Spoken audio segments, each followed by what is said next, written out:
Hola y bienvenidos una vez más al canal de la física. Este problema es del libro de Paul Tipler Mosca, concretamente del capítulo de estática. Es el problema número 65.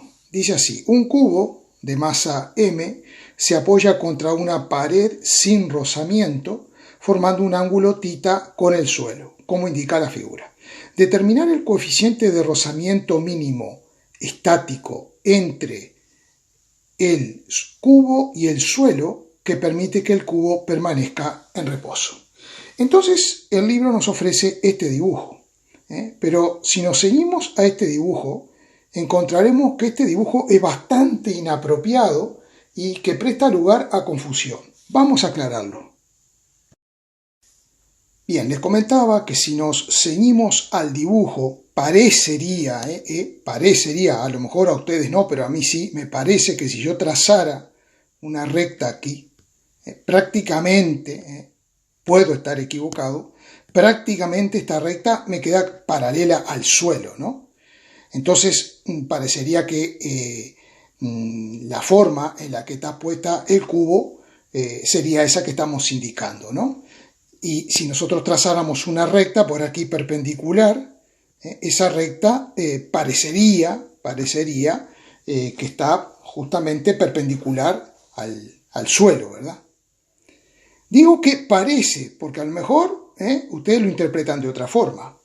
Pero entonces, si esta fuera la situación, vamos a analizar lo siguiente, que de todas formas sirve para aprender y sacar conclusiones.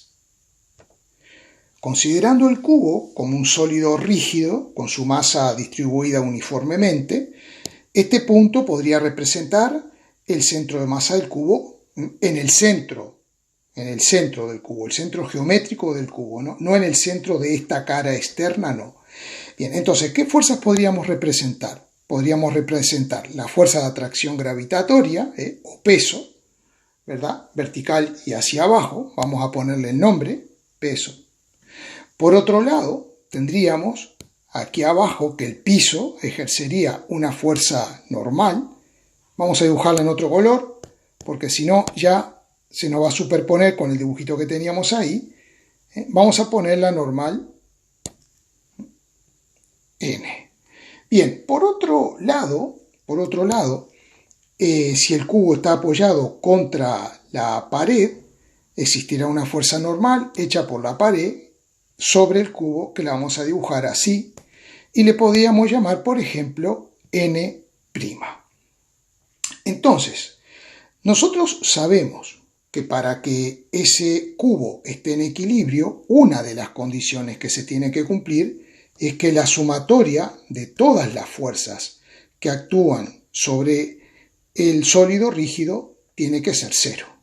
Por tanto, esto nos conduce a que la sumatoria de las fuerzas según una dirección X, paralela al suelo, tiene que ser cero, y la sumatoria de fuerzas respecto a un eje Y perpendicular tiene que ser cero. Vamos a dibujar los ejes. Bien, ahora, si aplicamos la condición de equilibrio de que la sumatoria de fuerzas en Y es cero, en el eje Y tendríamos el peso y la normal. Entonces estas fuerzas, como vemos, tienen la misma dirección, sentido opuesto, y tendrían que tener el mismo módulo para que se cumpla esta condición.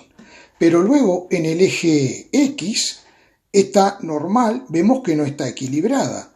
Entonces para eso es que vamos a suponer que aquí abajo existe una fuerza de rozamiento. Esta fuercita de rozamiento que vamos a llamarle F. Bien, entonces, para que se cumpla la condición de que la sumatoria de fuerzas en X sea igual a 0, el módulo de la fuerza de rozamiento tiene que ser igual a N, a la normal N'. Vamos ahora a tomar este punto O, que es el centro del cubo, y veamos lo siguiente. El peso está aplicado en el centro de masa del cubo, o sea, en ese punto. La normal, si nosotros proyectamos la normal, va a pasar por ese punto también. Y la normal n', si la proyectamos de acuerdo a este dibujo, también pasará por ese punto. Pero la fuerza de rozamiento no. Entonces, cuando estamos en presencia de un sólido rígido, estas condiciones no son suficientes para decir que está en equilibrio, sino que también se tiene que cumplir que la sumatoria de los momentos de las fuerzas respecto a un punto O que elegimos nosotros arbitrariamente tiene que ser igual a 0 también. Entonces, ¿qué pasaría? Si elegimos el punto O, nosotros vamos a tener que ni el peso, ni la normal n' ejercerán momento respecto al punto O porque las direcciones de estas fuerzas pasan por el punto. Y sabemos que cuando eso sucede, el momento es 0. Entonces, la única fuerza que sí estaría ejerciendo momento respecto al punto O, un momento de rotación en sentido antihorario, es la fuerza de rozamiento. Y por tanto, esta condición no se estaría cumpliendo. Entonces, esta no es la posición real que mantiene el cubo. Una posición que podría aproximarse a la realidad es la que voy a adjuntar ahora. Veamos qué sucedería si ponemos el cubo en esta posición, por ejemplo. Vamos a dibujar las fuerzas igual que lo hicimos antes. Ahí tenemos el centro de masa, sobre él aplicaremos la fuerza peso, la normal estará aplicada en este otro punto, sobre el bloque, y la normal n' estará aplicada en ese otro punto también sobre el bloque. Vamos a nombrarlas fuerza peso, fuerza normal y fuerza n'. Y también ya habíamos deducido que deberá existir una fuerza de rozamiento que tendrá que tener esa dirección y ese sentido. Entonces, veamos lo siguiente. Esta condición sumatoria de fuerzas igual a 0 se podría cumplir siempre y cuando el módulo de la fuerza de rozamiento sea igual al módulo de n'. No habría problema. Sumatoria de fuerzas en I igual a 0. Sí, cómo no, siempre que el peso tenga igual módulo que la normal, se cumplirá esta condición. Y esta condición se cumplirá si más o menos está en esta posición, de manera que n' no está pasando por el centro de masa, como parecería en este dibujo que tenemos aquí. Bueno, veamos a ver. Por ejemplo, si nosotros tomamos el mismo punto que habíamos tomado hoy, O, que en definitiva es el centro de masa, el peso no presenta momento respecto a este punto porque está incluso aplicado en ese punto, no hay brazo de palanca. Ahora, en cambio, la normal, N, y la fuerza de rozamiento tendrán un brazo de palanca, que sería este, vamos a dibujarlo. Ahí lo hemos dibujado. Y n' también tendría un brazo de palanca, que es este que he dibujado ahí. Entonces, aquí sí existe la posibilidad de que la suma de los momentos sea 0. Vamos a analizarlo un poquito. La fuerza n', con este brazo de palanca, ejercería un momento entrante si aplicamos la regla de la mano derecha. Para eso tendríamos que trasladar este vector lo tendríamos que colocar con igual origen que la fuerza n' y con los dedos de la mano derecha tendríamos que llevar ese vector, girarlo hacia n', y el pulgar extendido nos indica que esta fuerza nos genera un momento entrante, digamos en menos k, en el eje z hacia las z negativas. Bien, esta fuerza de rozamiento, si aplicamos la misma regla de la mano derecha, en cambio me estará dando un momento hacia afuera, o sea, en más k. Y esta normal, si aplicamos la regla de la mano derecha, me estaría dando un momento en menos k. Y entonces existe la posibilidad, podemos imponer esa posibilidad de que la sumatoria de los momentos sea igual a 0. Y se nos puede dar eso, no como en este caso, donde es imposible, porque si tomamos, por ejemplo, este punto, la fuerza de rozamiento genera un momento de rotación respecto a ese punto y ese momento no está equilibrado, por lo tanto no se cumpliría esta condición. Así que para resolver el problema nos vamos a quedar con este dibujito. Aplicando las condiciones de equilibrio, vamos a poner que la sumatoria de fuerzas según X tiene que ser igual a 0. Entonces nos quedaría que menos N'I más la fuerza de rozamiento I es igual a 0. Porque N' apunta hacia las X negativas y la fuerza de rozamiento hacia las X positivas. Por lo tanto, transponiendo nos va a quedar que F por I será igual a N' por I. Y entonces de aquí deducimos, dado que tengo dos vectores que son iguales, sus módulos serán iguales. Y por lo tanto el módulo de la fuerza de rozamiento será igual a N'.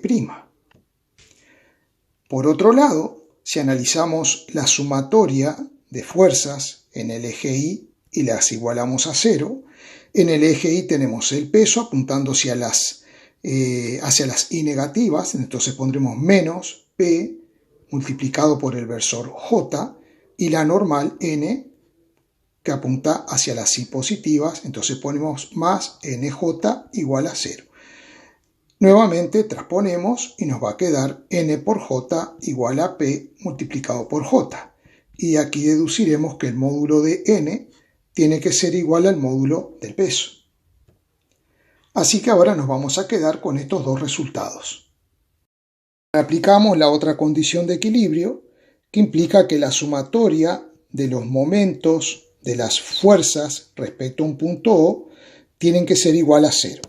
Entonces, por ejemplo, vamos a elegir este punto O para calcular los momentos y de esa manera ni la fuerza de rozamiento ni la normal tendrían momento. ¿Por qué? Recordemos lo siguiente.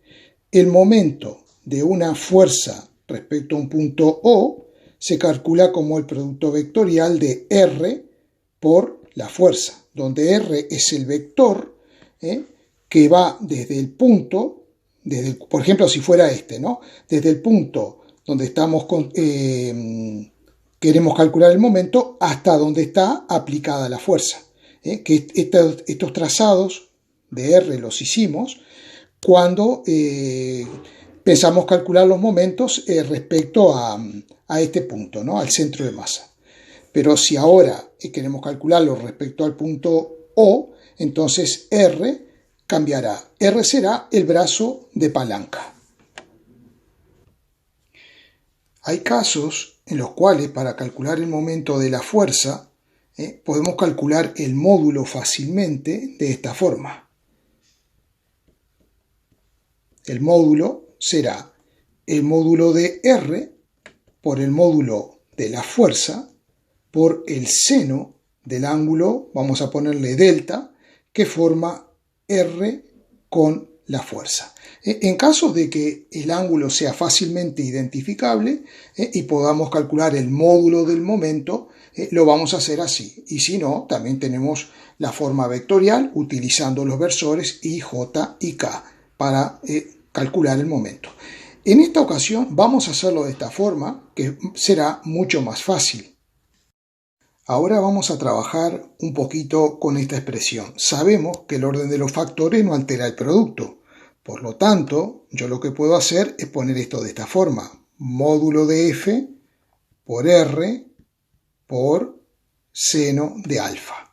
Y vamos a dibujar un vector cualquiera y otro vector con origen común también. A uno le vamos a llamar R y a otro le vamos a llamar F. Esto es lo que nos puede pasar cuando estamos calculando el momento de una fuerza respecto a un punto. Entonces, lo que tenemos que hacer para calcular el momento, para calcular el módulo del momento y saber el ángulo alfa, tenemos que colocar R y F coincidiendo en el punto de aplicación. Entonces, normalmente lo que hacemos es o trasladar R hasta este punto o trasladar la fuerza hasta este punto paralelamente, siempre respetando la dirección y el sentido. Y entonces ahí vemos que tenemos el angulito alfa o delta o como queramos llamarle. Bien, y ahora vamos a hacer lo siguiente. Vamos a trazar esta proyección. Vamos a trazar esta proyección, que es perpendicular a la fuerza. Y vamos a plantear el seno del ángulo alfa.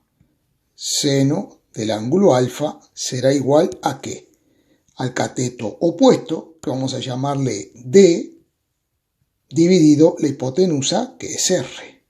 Y por lo tanto, si despejamos D, nos queda R por seno de alfa. Y esto es lo que tenemos ahí arriba.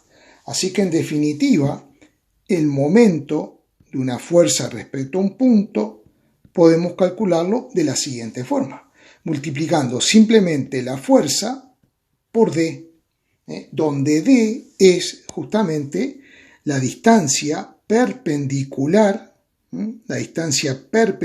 a la fuerza, que viene a ser la componente del vector R, la componente perpendicular a la dirección de la fuerza. Entonces, esto es lo que nos tenemos que grabar, que nosotros necesitamos encontrar la componente de R que sea perpendicular a la dirección de la fuerza.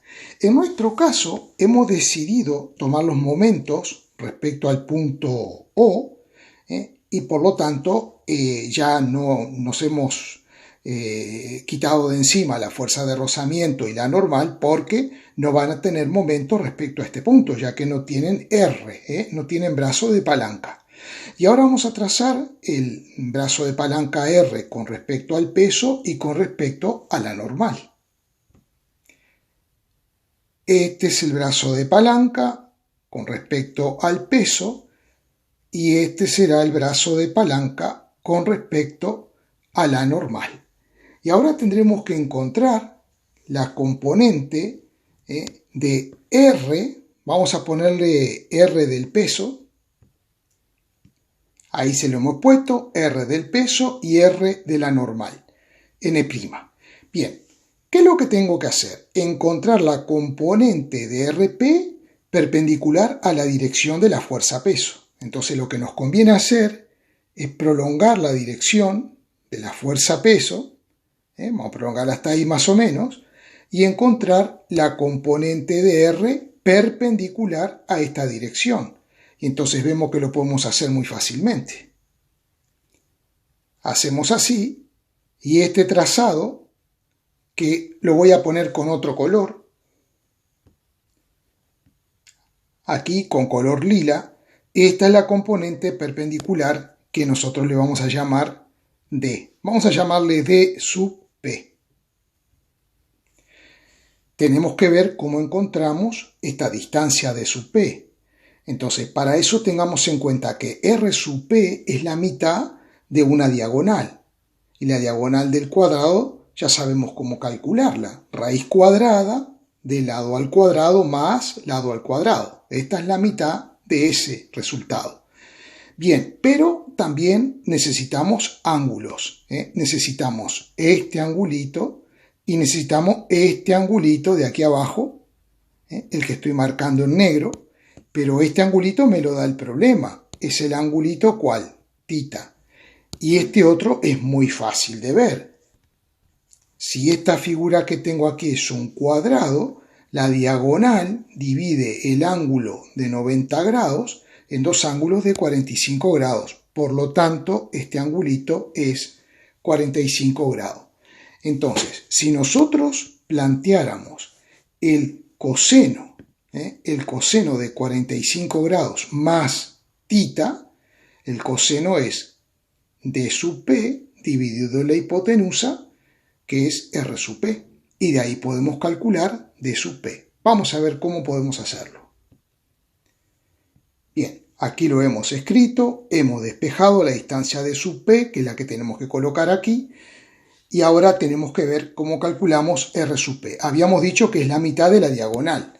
Entonces, la diagonal de un cuadrado es la raíz cuadrada de un lado al cuadrado más el otro lado al cuadrado. Es decir, que esto también lo podemos escribir como la raíz cuadrada de 2L al cuadrado. Y luego la raíz cuadrada de L al cuadrado es L. Así que L por raíz de 2 es la diagonal. Pero nuestro R sub P, recordemos que es la mitad de eso. O sea que simplemente tenemos que tener en cuenta que será L por raíz de 2 sobre 2. Por lo tanto, ahora que tenemos R sub P, podemos calcular D sub P. Y por lo tanto vamos a poner aquí que D sub P es igual a eso que tenemos ahí. O sea, vamos a escribirlo así, raíz de 2 por L sobre 2 por el coseno de θ más 45 grados. De manera que ahora sí, el módulo del momento del peso respecto al punto O lo podemos escribir como D sub P, o sea, otra vez venimos con lo mismo. Perdón, vamos a hacerlo bien. Raíz de 2 por L sobre 2. Tenemos que tener cuidado de no comernos nada por coseno de θ más 45 grados multiplicado por el peso. Y el módulo del peso es m por el módulo de la aceleración gravitatoria. Ahora vamos a calcular el momento de n' respecto al punto O. Esta distancia, que es r sub n', tendrá dos componentes. Y este vector tiene dos componentes. Vamos a ver, va a tener una componente en esta dirección y va a tener una componente normal o perpendicular a esta dirección. Nosotros podemos considerar que R sub n', este vector celeste, es la suma de este vector lila más este. Todo vector es la suma de sus componentes. ¿Cuál de estas dos componentes nos interesa? La que sea perpendicular a la dirección de la fuerza n'. Ese será el brazo de palanca. Y la dirección perpendicular es esta que aparece aquí, que vamos a llamarle D sub n'. Ahí lo tenemos. Es muy fácil calcularla. ¿Por qué? Porque tenemos el ángulo θ, que es un dato del problema, y esta distancia que aparece aquí, la medida de R sub n', no es otra que el lado L del cuadrado. Así que podemos plantear la relación trigonométrica seno de θ será el cateto opuesto que queremos calcular dividido la hipotenusa. Entonces, para calcular el momento, de acuerdo a lo que habíamos dicho, es el brazo de palanca, perpendicular a la dirección de la fuerza por la fuerza que es n'. Bien, y este brazo de palanca, como seno de θ es de n' sobre L, de n' despejando, perdón, será igual a L por el seno del ángulo θ. Y eso lo multiplicamos por n'. Ahora veamos una cosa. ¿Hacia dónde apuntará cada uno de estos vectores momento cuyo módulo hemos calculado?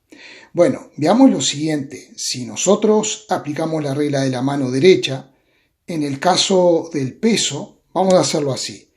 R sub P es como lo estoy dibujando ahí, ¿verdad? Vamos a hacerlo en amarillito para que se vea mejor.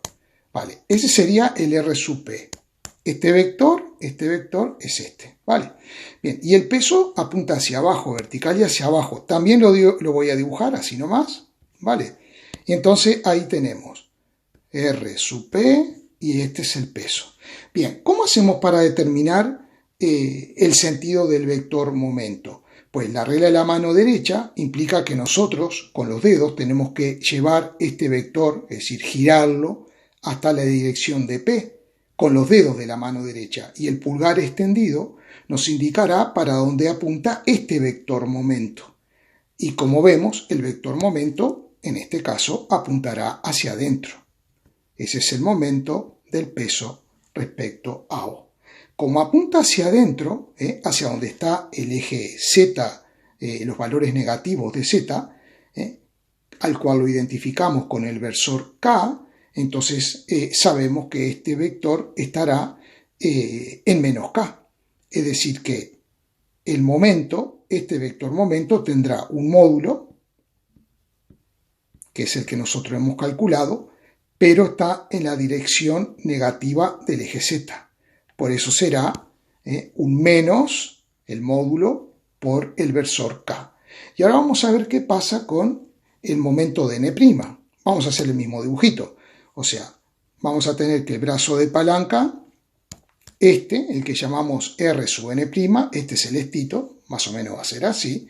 Vamos a ponerle R sub n', y mientras que n' apunta, como vemos aquí, hacia la izquierda, ¿no? Apunta así. Vale, así esa sería aproximadamente n'.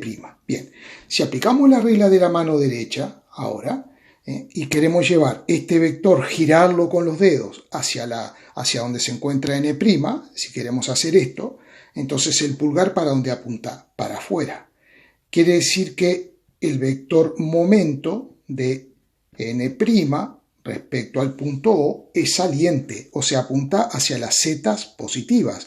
O sea que podemos escribirlo como más el módulo de ese vector multiplicado por el versor K. Bien, entonces, a raíz de este análisis y sabiendo que la sumatoria de los momentos de las fuerzas respecto al punto O tiene que ser 0, entonces nos quedará que el momento del peso respecto a O más el momento de n' respecto a O tiene que darnos 0. Y por lo tanto, eso implica que estos dos vectores tengan que tener sentido contrario e igual módulo. Que tienen sentido contrario, ya lo hemos demostrado. Uno está en menos K y el otro en más K. Ahora lo único que tenemos que hacer es igualar sus módulos. Igualamos los módulos de los momentos y vemos que podemos simplificar L con L. Y de aquí podemos despejar n', que la necesitamos para calcular, ¿qué cosa? Para obtener ¿qué? La fuerza de rozamiento. Despejando n', transponiendo seno de tita al denominador, entonces nos queda esta expresión. Recordemos que el módulo de la fuerza de rozamiento es el coeficiente estático que nos están pidiendo, el mínimo, multiplicado por el módulo de la normal, ¿verdad? Pero la normal dijimos que tiene el mismo módulo que la fuerza-peso, que la calculamos como m por g. Por lo tanto, podemos sustituir la fuerza de rozamiento por n' e igualarla al coeficiente estático por mu por mg. Y ahora vemos que podemos simplificar mg con mg dividiendo ambos miembros de la igualdad entre m por g. Y ya tenemos despejado el coeficiente estático de rozamiento. Y ahora tenemos que aplicar un poquito de trigonometría. Veamos lo siguiente.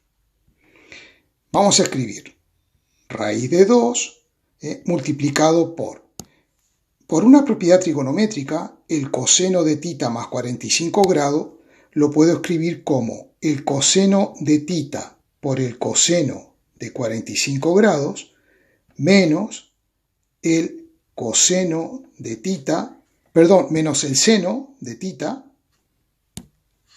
menos el seno de tita por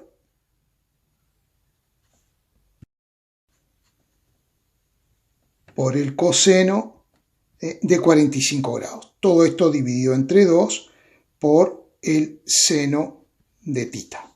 De manera que hay una cosa, el coseno de 45 grados lo puedo sacar de factor común y entonces me quedará lo siguiente, el coeficiente estático será igual a lo siguiente. Aquí debajo tenemos 2 por el seno de tita, ¿verdad? Bien, aquí teníamos raíz de 2, vamos a sacar factor común coseno de 45 grados, ¿y qué nos queda? Nos queda coseno de tita menos el seno del ángulo tita. Bien, el coseno de 45 grados es 1 sobre raíz de 2. Entonces, ¿qué es lo que va a suceder? Que este raíz de 2 se nos va con el coseno de 45. Y por lo tanto, esto nos irá quedando de esta forma. Despacito para no equivocarnos. 2 por el seno del ángulo tita. Y aquí nos queda coseno de tita menos seno del ángulo tita. Vamos a seguir ahora aquí arriba. ¿Qué es lo que vamos a hacer? 2 por seno de tita es común denominador de estos dos términos. Por lo tanto, vamos a separarlos y nos va a quedar coseno de tita dividido 2 por seno de tita, menos seno de tita dividido 2 por seno de tita. Seno de tita entre seno de tita nos dará 1. Y aquí tengamos en cuenta lo siguiente, para ver lo que está pasando aquí. Nosotros tenemos que la tangente de un ángulo, tita, es el seno del ángulo sobre el coseno del ángulo. Entonces, si yo tengo coseno del ángulo sobre seno del ángulo, lo que tengo es el inverso de la tangente de tita, que puedo escribirlo como la cotangente del ángulo tita. Así que en definitiva, lo que nos va a quedar es que el coeficiente estático de rozamiento va tomando esta forma. Nos queda cotangente de tita dividido entre 2 menos 1/2. Por lo tanto, podemos sacar 1/2 de factor común y nos queda cotangente de tita menos 1. Y ahora sí hemos llegado al resultado final. Este es el mínimo coeficiente de rozamiento que yo necesito para generar esta fuerza de rozamiento mínima aquí abajo para que el cubo no resbale y se mantenga en reposo. Pero, ¿qué pasaría si el coeficiente real entre ambas superficies fuera mayor?